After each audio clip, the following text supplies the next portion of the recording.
जी हाँ दोस्तों, आज हम आपको एक ऐसी कथा सुनाने जा रहे हैं जो न केवल आपकी सोच बदल सकती है, बल्कि आपके जीवन में बड़ा बदलाव भी ला सकती है। गौ माता ने बताया है कि किस पाप के कारण मनुष्य हमेशा गरीबी में फंसा रहता है। इतना ही नहीं, उन्होंने इस पाप से मुक्ति पाने और गरीबी से बाहर निकलने का उपाय भी बताया है। इसलिए इस कथा को ध्यानपूर्वक सुनिए और बीच में बिल्कुल न छोड़े, क्योंकि विष्णु पुराण में कहा गया है कि अधूरी कथा सुनना भी एक पाप है। पुराने समय की बात है, एक छोटा सा गांव था जहां लोग मेहनत तो खूब करते थे, लेकिन हमेशा गरीबी में रहते थे। हर परिवार किसी न किसी समस्या से जूझ रहा था। एक दिन गांव के एक व्यक्ति जिसका नाम धर्मपाल था ने ठान लिया कि वह इस गरीबी का कारण जानेगा। वह अपनी समस्या लेकर गौ माता के पास गया, क्योंकि गांव के लोग गौ माता को बहुत मानते थे और मानते थे कि उनके पास हर समस्या का समाधान होता है। धर्मपाल ने गौ माता से पूछा, हे गौ माता, कृपया बताइए कि हम सभी इतनी मेहनत करने के बाद भी गरीब क्यों हैं? हमारी सारी कोशिशें बेकार क्यों हो जाती हैं? गौ माता ने उसकी बात ध्यान से सुनी और एक गहरी सांस लेते हुए कहा, हे पुत्र, गरीबी केवल कर्मों का परिणाम नहीं है, बल्कि कुछ पाप ऐसे होते हैं जो मनुष्य को गरीबी के दलदल में फंसा देते हैं। धर्मपाल ने उत्सुकता से पूछा, ऐसा कौन सा पाप है गौ माता जो हमें गरीब बनाए रखता है? कृपया मुझे विस्तार से समझाएं ताकि मैं इस पाप से बच सकूं और गांव के लोगों को भी बचा सकूं। गौ माता ने मुस्कुराते हुए कहा, पुत्र, वह पाप है अहंकार और अपमान। जब कोई मनुष्य अपने से छोटे या गरीब व्यक्ति का अपमान करता है, तो वह अपने भाग्य का द्वार स्वयं बंद कर लेता है। गौ माता ने समझाया, अहंकार वह विष है जो मनुष्य की सोच को जकड़ लेता है। जो व्यक्ति दूसरों की मेहनत का सम्मान नहीं करता और खुद को सबसे बड़ा समझता है, वह धीरे धीरे गरीबी के चक्र में फंस जाता है। ईश्वर ऐसे व्यक्तियों से अपनी कृपा दूर कर लेते हैं। धर्मपाल ने गंभीरता से पूछा, लेकिन गौ माता, ऐसा तो बहुत से लोग करते हैं। क्या इसका मतलब यह है कि सभी लोग गरीब हो जाएंगे? गौ माता ने उत्तर दिया, पुत्र, गरीबी केवल धन की कमी नहीं है, यह मन और आत्मा की शांति की कमी भी है। जो लोग दूसरों का अपमान करते हैं, उनका जीवन कभी संतोषपूर्ण नहीं हो सकता। उनके पास चाहे जितना धन हो, वे हमेशा अंदर से खाली ही रहते हैं। गौ माता ने आगे कहा, एक और पाप है जो गरीबी का कारण बनता है, और वह है दान न करना। जो व्यक्ति अपनी कमाई का एक हिस्सा भी जरूरतमंदों की सहायता में नहीं लगाता, उसकी धन की धारा धीरे धीरे सूखने लगती है। याद रखो पुत्र, धन का प्रवाह तभी बना रहता है जब उसे अच्छे कर्मों में लगाया जाए। धर्मपाल ने यह सुनकर पूछा, गौ माता, तो क्या इसका मतलब यह है कि दान ही गरीबी से मुक्ति का एकमात्र उपाय है? गौ माता ने कहा, दान तो एक उपाय है, लेकिन इसके साथ साथ तुम्हें अपने कर्मों को भी शुद्ध करना होगा। अपनी वाणी में मधुरता लाओ, दूसरों का सम्मान करो और अपने परिवार के साथ समय बिताओ। ये सब मिलकर तुम्हारे जीवन में सुख समृद्धि लाएंगे। धर्मपाल ने गौ माता से निवेदन किया कि वह इस संदेश को पूरे गांव तक पहुंचाना चाहता है। गौ माता ने आशीर्वाद दिया और कहा, पुत्र, यह बात जितने लोगों तक पहुंचेगी, उतना ही अधिक पुण्य होगा। पर याद रखना, इसे केवल सुनाना नहीं, इसे अपने जीवन में अपनाना भी है। धर्मपाल ने गांव में सभा बुलाकर सभी को गौ माता के वचनों के बारे में बताया। उसने कहा, गौ माता ने हमें जो सीख दी है, उसे अपनाने के लिए हमें सबसे पहले अपने अहंकार को त्यागना होगा। हमें अपने पड़ोसियों, अपने परिवार और यहाँ तक कि अजनबियों का भी सम्मान करना होगा। गांव वालों ने धर्मपाल की बात बड़े ध्यान से सुनी और उससे पूछा, क्या हमें अपनी गरीबी से बाहर निकलने के लिए अब केवल दान और सम्मान का पालन करना होगा? धर्मपाल ने गौ माता के वचनों को दोहराते हुए कहा, हाँ, लेकिन इसके साथ साथ हमें ईमानदारी और मेहनत को भी अपनाना होगा। जब तक हमारे कर्म शुद्ध नहीं होंगे, तब तक हम गरीबी से बाहर नहीं निकल सकते। सभा में मौजूद एक वृद्ध ने कहा, हमने कभी सोचा भी नहीं था कि हमारे व्यवहार और कर्म हमारी गरीबी का कारण हो सकते हैं। अब हम सब मिलकर अपने जीवन को बदलने का प्रयास करेंगे। गांव के सभी लोगों ने गौ माता के संदेश को अपनाने का प्रण लिया। धीरे धीरे गांव के लोग अपने व्यवहार में बदलाव लाने लगे। वे अब एक दूसरे की मदद करने लगे, गरीबों और जरूरतमंदों को दान देने लगे। किसी का अपमान करना तो दूर, वे अब हर किसी का सम्मान करते थे। गौ माता के आशीर्वाद से गांव में खुशहाली लौटने लगी। कुछ महीनों बाद धर्मपाल फिर गौ माता के पास गया और उनसे कहा, हे गौ माता, आपके बताए रास्ते पर चलकर हमारे गांव की स्थिति बदल गई है। लेकिन मुझे एक बात और समझाइए, क्या कोई अन्य पाप भी है जो गरीबी का कारण बनता है? गौ माता ने मुस्कुराते हुए कहा, हाँ पुत्र, एक और पाप है और वह है आलस्य। जो व्यक्ति मेहनत से भागता है और दूसरों पर निर्भर रहता है, वह भी गरीबी का शिकार होता है। मेहनत ईश्वर की सबसे बड़ी पूजा है। आलसी व्यक्ति के पास कभी सुख समृद्धि नहीं आती। धर्मपाल ने सोचा कि यह संदेश भी गांव के लोगों तक पहुंचाना चाहिए। उसने गौ माता से कहा, मैं यह संदेश भी गांव में जाकर सुनाऊंगा। आलस्य ने हमारे जीवन को बहुत नुकसान पहुंचाया है, लेकिन अब हम इसे दूर करेंगे। गांव लौटने पर धर्मपाल ने सभा में सभी को गौ माता के नए वचनों के बारे में बताया। उसने कहा, गौ माता ने हमें यह सिखाया है कि मेहनत ही असली पूजा है। अगर हम आलस्य छोड़ देंगे तो हमारी गरीबी भी दूर हो जाएगी। हमें अपने काम को ईमानदारी और समर्पण के साथ करना होगा। गांव के लोग धर्मपाल की बात से बहुत प्रेरित हुए। उन्होंने प्रण लिया कि अब वे किसी भी काम में आलस्य नहीं करेंगे। हर व्यक्ति ने अपने जीवन के लक्ष्यों को दोबारा तय किया और उन्हें पाने के लिए पूरी मेहनत से जुट गए। खेतों में पहले से ज्यादा फसल उगाई जाने लगी। कारीगरों ने अपने काम में निपुणता हासिल की और व्यापारी अब ग्राहकों के साथ ईमानदारी से व्यवहार करने लगे। कुछ समय बाद गांव में बदलाव साफ दिखाई देने लगा। जो गांव कभी गरीबी और समस्याओं से जूझ रहा था, वह अब खुशहाल और समृद्ध हो चुका था। लोग एक दूसरे की मदद करने के लिए हमेशा तैयार रहते थे। किसी के घर में कोई परेशानी आती तो पूरा गांव उसकी सहायता के लिए खड़ा हो जाता। एक दिन गौ माता खुद गांव आई और लोगों के इस बदलाव को देखकर बहुत प्रसन्न हुई।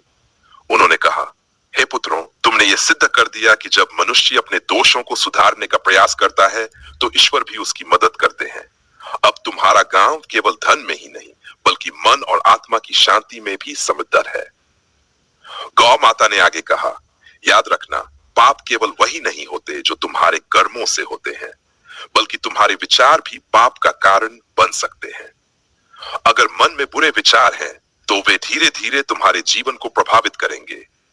इसलिए अपने विचारों को भी शुद्ध रखना बहुत जरूरी है। गांव के लोगों ने गौ माता के चरणों में प्रणाम किया और उनसे आशीर्वाद मांगा। उन्होंने कहा, हे गौ माता, आपके वचनों ने हमारे जीवन को नई दिशा दी है।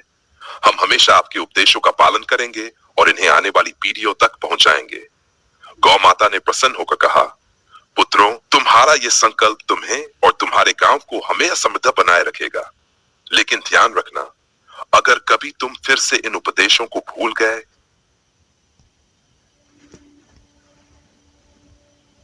तो गरीबी और कष्ट दोबारा तुम्हारे जीवन में लौट आएंगे। इसलिए अपने कर्म, विचार और व्यवहार को हमेशा शुद्ध बनाए रखना। दूसरों का अपमान मत करना, आलस्य से बचना, दान करते रहना और ईमानदारी से मेहनत करना, यही तुम्हारे जीवन को सफल और समृद्ध बनाएगा। गौ माता के इन शब्दों ने गांव के लोगों के दिलों में गहरी छाप छोड़ी। हर व्यक्ति ने अपनी दिनचर्या में इन शिक्षाओं को उतार लिया। गांव में एक नई परंपरा शुरू हुई, जहां हर महीने एक सभा आयोजित की जाती थी। इस सभा में लोग अपने अच्छे कर्मों और एक दूसरे की मदद की कहानियां साझा करते थे। यह परंपरा गांव की एकता को और मजबूत बनाने लगी। धीरे धीरे गांव दूर दूर तक प्रसिद्ध हो गया। आसपास के गांवों के लोग भी यहां आकर गौ माता के उपदेश सुनने और उनका पालन करने लगे। धर्मपाल ने इन सब का नेतृत्व करते हुए गौ माता की शिक्षाओं को और अधिक फैलाने का काम। वह हर किसी से कहता, गौ माता के वचन केवल एक कथा नहीं है, ये जीवन का मार्गदर्शन है। इन्हें अपनाकर कोई भी व्यक्ति गरीबी और कष्टों से बाहर निकल सकता है। गौ माता की शिक्षाओं के प्रभाव से न केवल वह गांव बल्कि आसपास के इलाके भी समृद्ध होने लगे। लोग एक दूसरे की मदद को सबसे बड़ा धर्म मानने लगे। गरीबों और जरूरतमंदों की सहायता करना उनकी आदत बन गई। इससे गांव में एक ऐसा वातावरण बना जहां हर कोई खुश और संतुष्ट था। कुछ वर्षों बाद धर्मपाल बूढ़ा हो गया, लेकिन उसने अपनी आखिरी सांस तक गौ माता के उपदेशों का पालन किया और दूसरों को सिखाया। मरने से पहले उसने गांव के लोगों से कहा, मेरा जीवन गौ माता के वचनों का पालन करते हुए बीता। अब यह जिम्मेदारी आप सभी की है कि इन शिक्षाओं को आने वाली पीढ़ियों तक पहुंचाएं। याद रखें, यही तुम्हारे गांव की खुशहाली का आधार है। धर्मपाल के बाद भी गांव के लोग गौ माता के उपदेशों का पालन करते रहे। उन्होंने अपनी समृद्धि और एकता को बनाए रखा। गौ माता के वचन उनके जीवन का हिस्सा बन गए थे। लोग कहते थे, हमारा गांव खुशहाल है क्योंकि हमने गौ माता के उपदेशों को अपनाया है। अगर हम इन्हें भूल गए तो ये सुख और समृद्धि भी हमसे छिन जाएगी। गौ माता के वचनों ने यह साबित कर दिया कि मनुष्य की गरीबी केवल धन की कमी नहीं होती, बल्कि वह उसके कर्मों, विचारों और व्यवहार का परिणाम होती है। जब तक मनुष्य अपने दोषों को नहीं पहचानता और उन्हें सुधारने का प्रयास नहीं करता, तब तक वह सच्ची समृद्धि प्राप्त नहीं कर सकता। इस कथा ने यह भी सिखाया कि दूसरों का सम्मान करना, जरूरतमंदों की मदद करना और मेहनत से कभी पीछे न हटना, यह सभी चीजें जीवन को बेहतर बना सकती हैं। गौ माता के आशीर्वाद से वह गांव न केवल धन से, बल्कि प्रेम, सद्भाव और शांति से भी भरपूर हो गया। यह कथा केवल उस गांव तक सीमित नहीं रही। जो भी इसे सुनता, वह अपने जीवन में बदलाव लाने का प्रयास करता। गौ माता के उपदेश आज भी लोगों को सिखाते हैं कि गरीबी और कष्ट से निकलने का मार्ग हमेशा अच्छे कर्मों और पवित्र विचारों से होकर गुजरता है। अगर आप भी इस कथा को सुनकर अपने जीवन में बदलाव लाना चाहते हैं, तो गौ माता के वचनों को अपनाएं। अहंकार को त्यागिए, आलस्य से बचिए, दान कीजिए और दूसरों का सम्मान कीजिए। यह केवल उपदेश नहीं, बल्कि जीवन को बेहतर बनाने का एक मंत्र है। तो दोस्तों, इस कथा को दूसरों तक भी पहुंचाएं, क्योंकि इसे जितने लोग सुनेंगे और समझेंगे, उतना ही अधिक लाभ होगा। याद रखें, अच्छे कर्मों का फल हमेशा अच्छा होता है। गौ माता के इन वचनों को अपना जीवन का आधार बनाए और गरीबी, कष्ट और दुख से मुक्ति पाए। गौ माता के वचनों का प्रभाव इतना गहरा था कि इसे सुनने वाले हर व्यक्ति ने अपने जीवन को एक नई दिशा दी। इस कथा ने यह समझाया कि गरीबी केवल धन की कमी नहीं होती, बल्कि यह हमारी सोच, कर्म और व्यवहार का परिणाम होती है।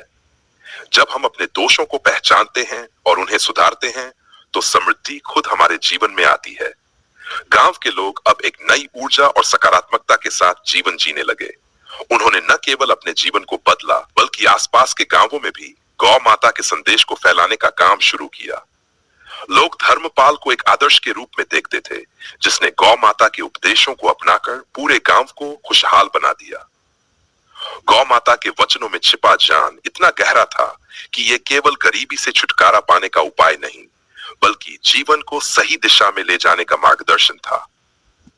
इस कथा ने यह भी सिखाया कि मनुष्य को केवल अपने लिए नहीं, बल्कि समाज और दूसरों के लिए भी सोचना चाहिए। जब हम दूसरों की भलाई के लिए काम करते हैं, तो ईश्वर हमें और अधिक आशीर्वाद देते हैं। कुछ वर्षों बाद धर्मपाल की संतानों ने भी अपने पिता के आदर्शों को अपनाया और गौ माता के संदेश को आगे बढ़ाया। यह देखकर गौ माता ने गांव के लोगों को एक अंतिम आशीर्वाद दिया। उन्होंने कहा, तुम्हारे जैसे भक्त और सच्चे अनुयायी संसार के लिए एक उदाहरण है। तुम्हारी एकता, प्रेम और दानशीलता ने यह सिद्ध कर दिया है कि मनुष्य अपने कर्मों से किसी भी समस्या को हल कर सकता है। गांव के लोग गौ माता के इस आशीर्वाद से भाव विभोर हो गए। उन्होंने कहा, हे गौ माता, आपके वचन और आशीर्वाद ने हमें यह सिखाया है कि सच्ची समृद्धि केवल धन में नहीं, बल्कि आत्मा की शांति और समाज की भलाई में है। हम हमेशा आपके वचनों का पालन करेंगे और इन्हें दूसरों तक पहुंचाएंगे। गौ माता ने मुस्कुराते हुए कहा, पुत्रों, मेरा उद्देश्य पूरा हुआ। अब मैं ये देखकर जा रही हूं कि तुमने न केवल अपने जीवन को बदला, बल्कि दूसरों को भी सही मार्ग दिखाया। याद रखना, सच्चाई और ईमानदारी का मार्ग कभी कठिन हो सकता है, लेकिन उसका फल हमेशा मीठा होता है।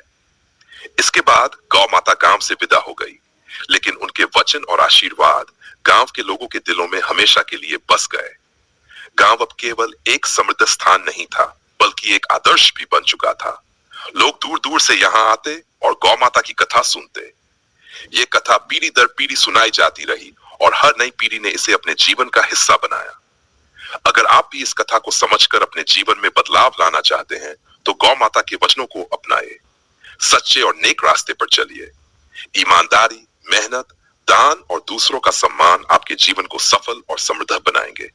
ये केवल एक कथा नहीं, बल्कि जीवन को नई दिशा देने वाला सत्य है। तो दोस्तों, ये थी वह प्रेरणादायक कथा जिसमें गौ माता ने हमें बताया कि किस पाप के कारण मनुष्य गरीब रहता है और गरीबी से बाहर निकलने का रास्ता क्या है। यह कथा केवल एक कहानी नहीं, बल्कि जीवन का वह सत्य है जो हमें सिखाता है कि हमारे कर्म, विचार और व्यवहार ही हमारे भविष्य का निर्माण करते हैं। अगर आपको यह कथा अच्छी लगी हो और आपने इससे कुछ नया सीखा हो, तो हमारे चैनल को सब्सक्राइब करना न भूलें। वीडियो को लाइक जरूर करें, क्योंकि आपका यह छोटा सा प्रयास हमारे लिए बहुत मायने रखता है। और हाँ, अगर आपने इसे अधूरा सुना, तो आप भी पाप के भागीदार बन सकते हैं। इसलिए इसे पूरा सुनिए और दूसरों तक भी जरूर पहुंचाए। जो भी सच्चे सनातनी हैं, वे जय श्री राम कमेंट बॉक्स में लिखना न भूलें। इससे न केवल आपकी आस्था प्रकट होगी, बल्कि आपके पाप भी कम होंगे। तो दोस्तों, अपने जीवन में सकारात्मकता और गौ माता के